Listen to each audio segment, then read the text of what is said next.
Devara movie team చెప్పిన టైంకే first సింగిల్ని 7 o'clockకి release చేసింది.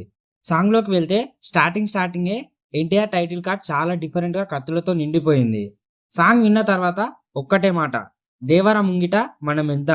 శత్రువుల గుండెల్లో ఫియర్ సాంగ్ ఇది, కానీ ఆడియన్స్ ఫ్యాన్స్కి మాత్రం గూజ్ బన్ సాంగ్. అండ్ సాంగ్లో బీజిఎం మాత్రం చాలా బాగుంది. లిరిక్స్ వినబడకపోయినా సాంగ్ మాత్రం సూపర్గా ఉంది. మీకు బీజిఎం వాల్యూ తెలియాలంటే ఖచ్చితంగా హెడ్ ఫోన్స్ లేదా బ్లూటూత్ పెట్టుకొని వినాల్సిందే. నిన్నటి వరకు దేవరా మూవీకి 1000 కోట్ల క్లబ్ అనేది కొంచెం కష్టం అనిపించింది. బట్ సాంగ్ రిలీజ్ అయ్యాక 1000 కోట్ల క్లబ్ చాలా చిన్న విషయం అనిపించింది. దూకే ధైర్యమా జాగ్రత్త, దేవరా ముంగిట నువ్వెంత, ఈ లిరిక్స్ మాత్రం సాంగ్కే హైలైట్. అండ్ సాంగ్లో విజువల్స్ మాత్రం చాలా అద్భుతంగా ఉన్నాయి. దీని పేరు ఫియర్ సాంగ్ కాకుండా goose bump and mass song అని పెట్టుంటే బాగుండేది. ఈ మూవీకి మ్యూజిక్ డైరెక్టర్ అనిరుద్ధ్ గారు.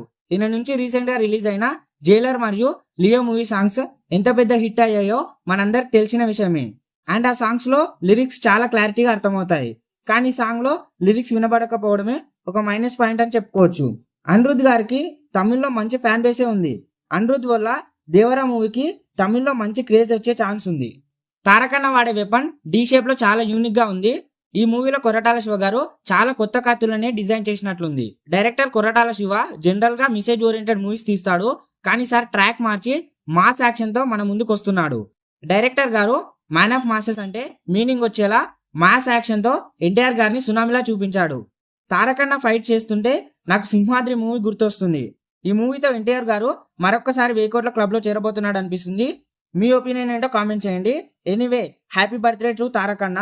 ఎన్టీఆర్ లేదా ఏదైనా మూవీ రిలేటెడ్ అప్డేట్ కోసం మా ఛానల్ని సబ్స్క్రైబ్ చేసుకోండి. Thank you for watching.